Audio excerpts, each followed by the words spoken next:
My grandson, John, looked at the table and murmured softly, "The fork is missing." At such a casual remark, my daughter Mia reacted, "Oh, I'm sorry. I'll get it ready right away." As I was about to get the fork, John said loudly, "I'm sorry. I'm sorry, Dad. I'll take the punishment today. So, don't do it for Mom." Punishment? What on earth was John talking about? I couldn't understand what he said. But both Mia and John seemed tense and rigid. Punishment? Don't worry about it, John. It was Grandma who forgot to put out the fork. John looked at me, then shifted his gaze to my daughter's husband, Christopher. Come on, John. What are you talking about? Christopher was clearly disturbed. I began to realize the unease I had been feeling. Both Mia and John seemed incredibly tense when speaking with Christopher. Mia used to talk joyfully with him when they got married, but now it was Christopher who dominated the conversations. Come on, Mia, say something. Christopher was panicking. And surely, everyone at the dining table felt the heavy atmosphere. But no one tried to change it. Christopher, care to explain? Finally, my husband Paul spoke up. He seemed to have noticed something as well. Despite his gentle nature, at this moment, he was as angry as I've never seen him before. His hands were trembling as he placed his clenched fists on the table after taking a deep breath. My name is Madison. I live with my husband and daughter. I married Paul, a coworker, and we had Mia soon after. There was a time I debated quitting my job, but Paul supported my desire to continue working. Since Mia's birth, we've shared household chores and childcare, supporting each other through life. According to my husband, whoever is free should do the housework. He took care of cleaning, laundry, and cooking more than I ever expected. When Mia was small and sick, forcing me to miss work, we took turns taking paid leave so the burden wouldn't fall solely on me. We don't adhere to traditional roles of dad or mom. We work for Mia and our family, cherishing the days we spend together. Now Mia has grown up and turned 25 this year. It seems she has someone special at work and plans to bring him over soon. My husband says, "It's too early." But I got married at Mia's current age. He becomes tongue-tied when we talk about those days. Later, Mia brought home a man named Christopher, a pleasant young man with a clear voice. My husband seemed to like him immediately. Christopher, drink more. Encouraging him to drink more. Dad, Christopher isn't much of a drinker. It's okay, Mia. I'm happy. I got to properly greet Mia's precious parents, so this is nothing. Christopher seemed slightly drunk, slurring his speech but responding well. Watching their interaction, I thought. Honestly, it's unlikely such a fine young man would be left alone by other women. Working has allowed me to interact with many young people. While I can't say this about everyone, the men who seem like good young men are usually popular. From a parent's perspective, Mia is quite beautiful. But I wanted to know why he chose Mia. Christopher, don't push yourself. This guy is just a bit sad about Mia leaving home. He's just trying to drown his sorrows in alcohol. My husband muttered in a low voice. Be quiet. As if sulking like a child. With Christopher slightly drunk, I decided to ask him directly. So, Christopher, you seem popular. What made you choose our Mia? In a soft voice, Christopher said. Well, I'm not popular. Then he laughed and shared how he got to know Mia. Christopher and Mia started their careers together, training in the same team. They hit it off during that time, and after training, Christopher was assigned to the headquarters in Boston, while Mia was placed in a local branch, but they kept in touch and supported each other. Occasionally, Christopher would visit Mia's branch on business trips, and they would have meals together. One time, I made a mistake at work. Anyone could have just offered comfort, but... Christopher continued, while covering the now sleeping husband with a blanket, looking at Mia. Mia laughed it off. Despite the significant loss, she said, "What's done is done. I even thought about taking your position for you," Mia said with a laugh. It wasn't the time to be down. She made me feel like I could turn things around. I was drawn to Mia's positive and bold attitude before I knew it. Mia has a tomboyish side, like me. As a mom, I wished she had been a bit more ladylike, but I'm glad someone appreciated her for who she is. I thought we were just good friends, Mia said, her ears turning red. Not just from the alcohol, surely. Yes, they seem like a perfect match. I want to laugh at myself for doubting Christopher before. He was genuinely smitten with Mia, uninterested in other women who came his way. Mia was focused on work, not interested in romance, but she was won over by his persistent pursuit. Thus, they started dating, and when Mia got an offer to transfer to the Boston headquarters, Christopher proposed. They decided to continue working while married after discussing it together. Their mutual trust was evident. When the story of how they met had finished, the husband finally woke up. "What were you talking about?" he asked with a sleepy voice. He couldn't have been actually asleep. I have a knack for seeing through my husband's true feelings. He must have been pretending to sleep to listen in. Secret! While trying to keep calm, Mia, with her ears turning red, and Christopher, both blushing with embarrassed smiles, were watched by the husband with a feigned clueless expression. I looked on at the three of them fondly. Christopher's parents also took a liking to Mia, and their marriage was happily decided. After that, busy days of meeting both families and the wedding passed quickly. After the marriage, Mia, who had been working in Boston, decided to quit her job unexpectedly when she got pregnant. She had been so dedicated to her work and had just transferred to the Boston headquarters, which she had always wanted. I was worried if something had happened, but I'm not as skilled as Mom, so I lost confidence in balancing work and raising a child. Plus, I don't want to half-ass both, you know? Mia convinced herself, which made me realize I shouldn't interfere too much. Perhaps it was Christopher's parents' wish as well. Still, my husband and I talked about supporting our daughter, who decided to focus on her family and child. Grandson John was born a month after Mia quit her job. Mia had worked up until her due date, being encouraged by her boss to take maternity and parental leave as late as possible, but she firmly decided to quit. She must have been determined to focus solely on child-rearing.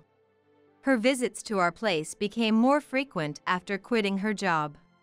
Yet, her expression was not as bright as before. The distance from Boston to our home wasn't that far. I suggested to Mia to come back and give birth here, but she firmly declined. Was she always this stubborn? I felt something was off but respected Mia's wish, thinking it might be the emotional instability pregnant women often experience.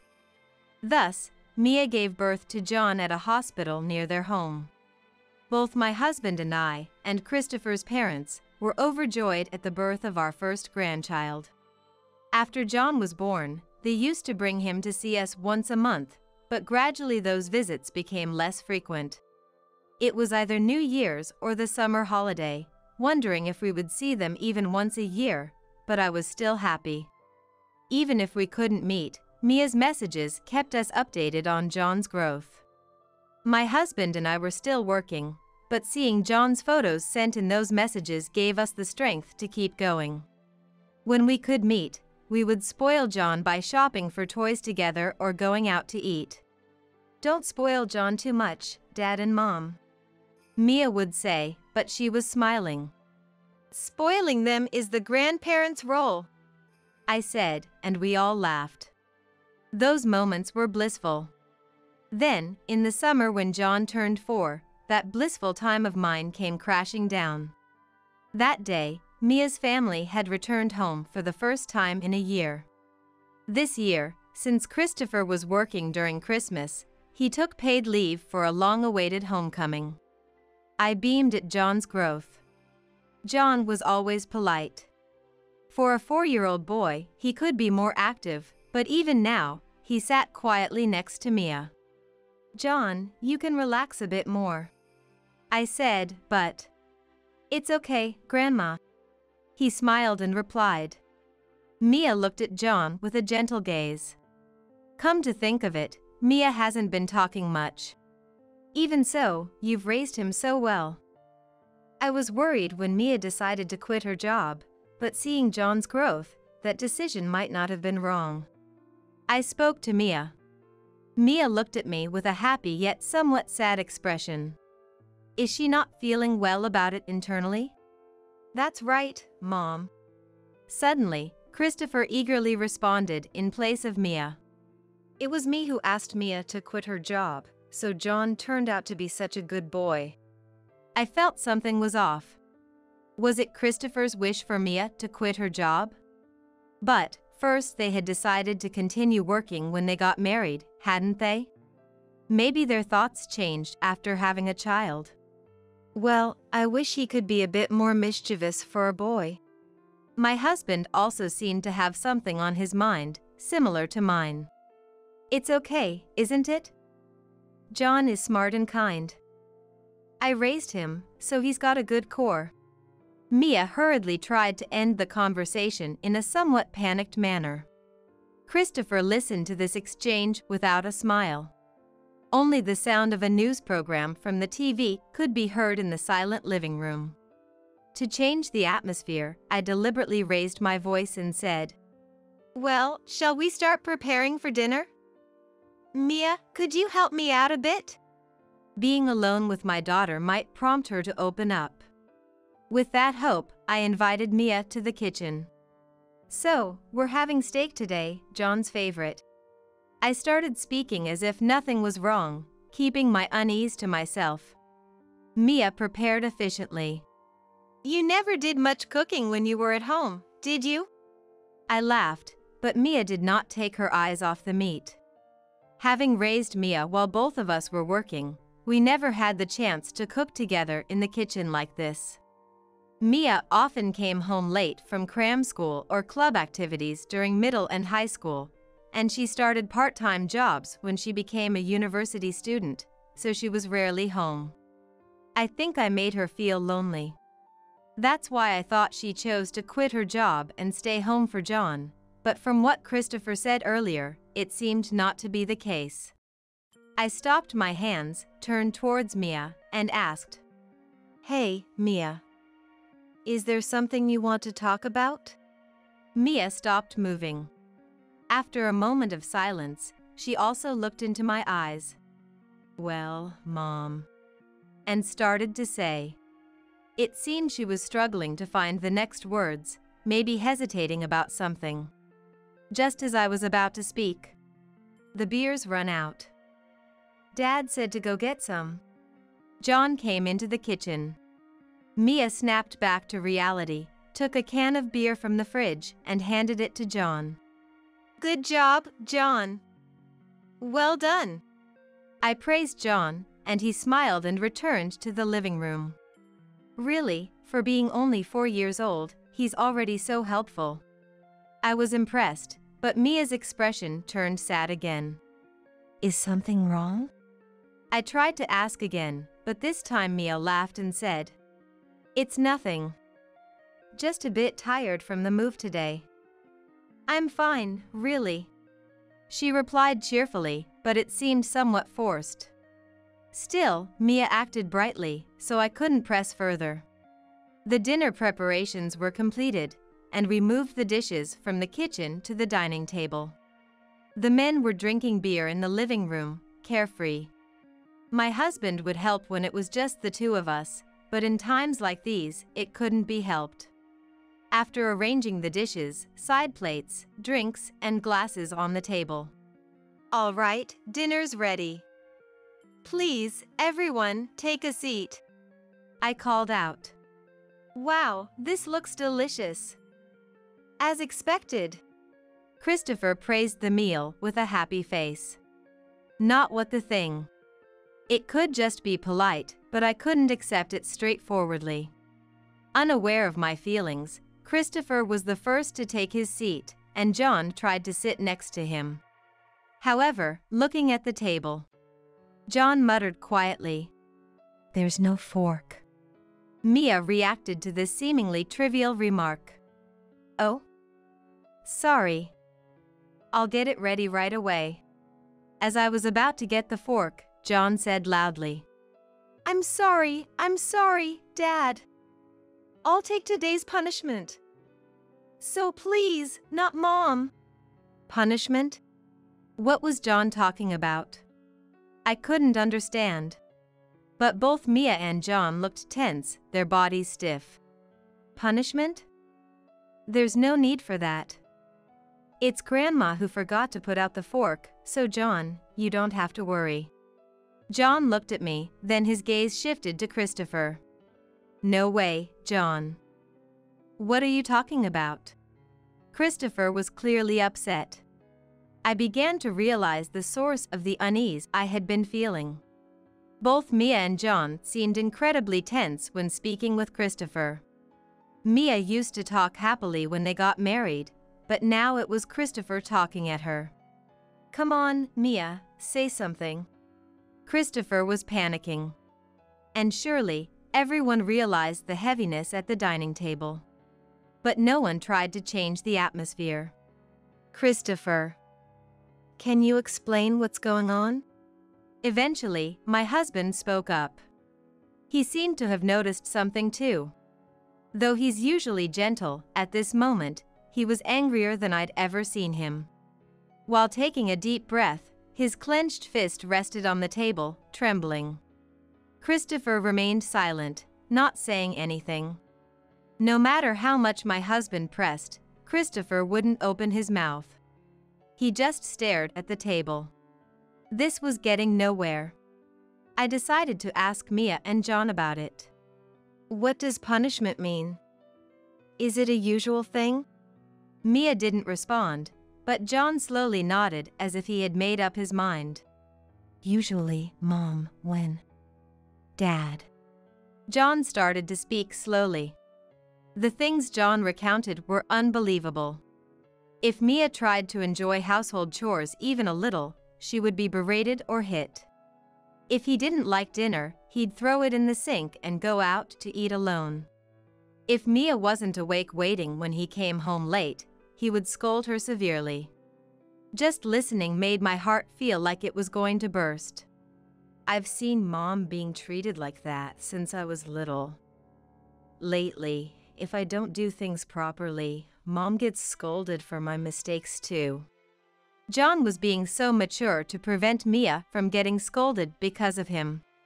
I'll be 5 soon, so I thought maybe I could start protecting Mom. So, the punishment should be mine. John. Did Mia realize how John felt? She started crying, unable to speak. Is what you're saying true? My husband raised his voice and confronted Christopher. But Christopher wouldn't even look at us. He just sat there, head bowed. I've had enough.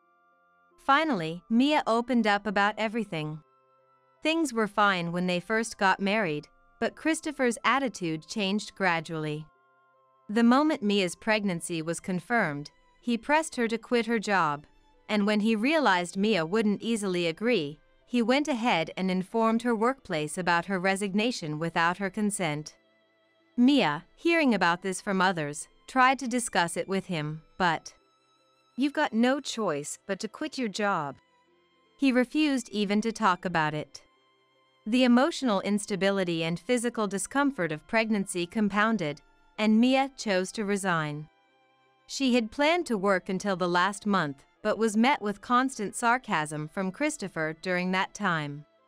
He never once showed concern for her condition during or after the pregnancy. He didn't help with childcare at all, sometimes leaving the house at night because of the baby's crying and not returning.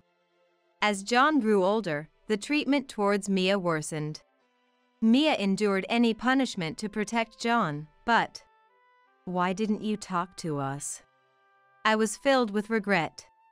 I had thought my daughter had found her happiness and was leading a good life. If only I had noticed sooner. I thought it would be okay as long as I endured it.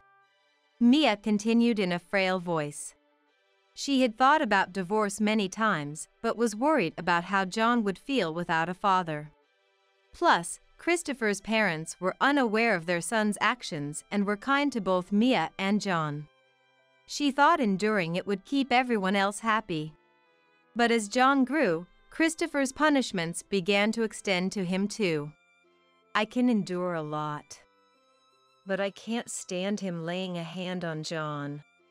John quietly stayed close to Mia. With a voice filled with suppressed anger, my husband asked Christopher again. Christopher, I'll ask you one more time. Is what Mia and John are saying true? Christopher had been looking down, but eventually he looked up, showing a sarcastic smile as he answered. Yeah, that's right. All because your daughter disrespected me. The once good young man now didn't show any trace of that goodness. How much can a person's expression change? Christopher seemed to be jealous of Mia's adeptness. After getting married and transferring to the Boston head office, Mia was prepared a position higher than Christopher's. Without making any mistakes and being recognized by her boss, Mia became a central figure in her department. Though Christopher was in a different department, being married made the comparisons between them more frequent. People say the wife is better at her job. Aren't you under her thumb at home too? Such comments became unbearable for Christopher. He was overjoyed when he found out about Mia's pregnancy, not so much because they were having a child, but probably because this meant they wouldn't be compared anymore. By keeping Mia away from work and focused on housework and childcare, he seemed to take out his frustration on her for any small mistake. Even as Mia flawlessly managed household and childcare tasks, Christopher would not come home, wandering around instead, and was harsh to Mia when he was at home. It's just taking out your frustrations. I couldn't help but raise my voice. Christopher laughed as if possessed. I don't find it amusing to have a woman who's better than me. Women should be more weak, a bit clueless is better. Mia, as if something clicked. You're having an affair, aren't you? She stated with conviction. She's way better than someone like you. Christopher continued to laugh carelessly. Get out. Leave this house right now. My husband must have wanted to yell and hit him. But he restrained those feelings, gritting his teeth and glaring at Christopher. Stay away from Mia and John from now on. The divorce proceedings will go through a lawyer. To those words, Christopher. Yeah. I'm better off. Such a strong-willed woman and a child who only looks to others for cues. Waving his hand without any apology, Christopher left our home. As Christopher left, Mia, crying. Dad, Mom, I'm sorry. And sorry, John. She apologized. It's not your fault, Mia. I'm sorry I didn't notice sooner. Mom, as long as you're not hurt, that's all that matters to me. We comforted each other, blaming ourselves. A few days later, Mia and John moved from Boston. Their belongings were minimal. Christopher had refused to let them take anything necessary for their life. Thus, the divorce mediation began. He initially showed up to the mediation with a carefree face, but his complexion worsened over time. It was clear that he was at fault for his treatment of Mia and John, neglecting childcare, and being seen with another woman at our house. Without much resistance, the divorce mediation concluded smoothly. Christopher probably wanted to be rid of Mia and John before things got complicated. Though he had to pay compensation and child support, he complied smoothly. But he never apologized until the end. Later, Christopher was fired from his job. He hadn't informed his company about the divorce, but Mia's former boss witnessed him being friendly with another woman inside the company.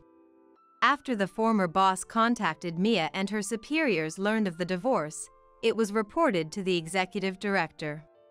The woman Christopher was involved with turned out to be the executive's daughter. Summoned by the executive, Christopher insisted there was no problem as he was divorced. But he was the one who had been deceived. He said he was breaking up with his wife and forced me. She was telling this to her father. She had a fiancé, and Christopher was just a fling. In the end, it seems he was forced to resign abruptly due to the accusations of infidelity during his marriage. Since then, he has become estranged from his family home, chased by the demands for compensation and child support, and now he's living in extreme poverty. Mia has changed her phone, so contact is not possible, and any calls to our house are handled by my husband. The reason he doesn't persistently follow us is thanks to mine and my husband's profession. We were both police officers. Christopher knows this, so he cannot act boldly. Since then, Mia and John have started living in our home. Mia, using her old job connections, has found new employment and is working hard. John quickly adapted to the new environment and made many friends at his transferred preschool. Like a boy of his age, he comes home covered in mud every day, to Mia's dismay. I quit my job, which I was proud of, to protect Mia and John. Not knowing when Christopher might barge in. Every time I remember that incident, I'm filled with regret. I decided I didn't want to go through that again. I am determined to protect my own happiness and my family's happiness. Dinner's ready. I call out to everyone. John, Mia, and my husband each take their place at the table. Let's eat, we say, joining hands, and share the events of our day. Yes, I am determined to protect this happiness.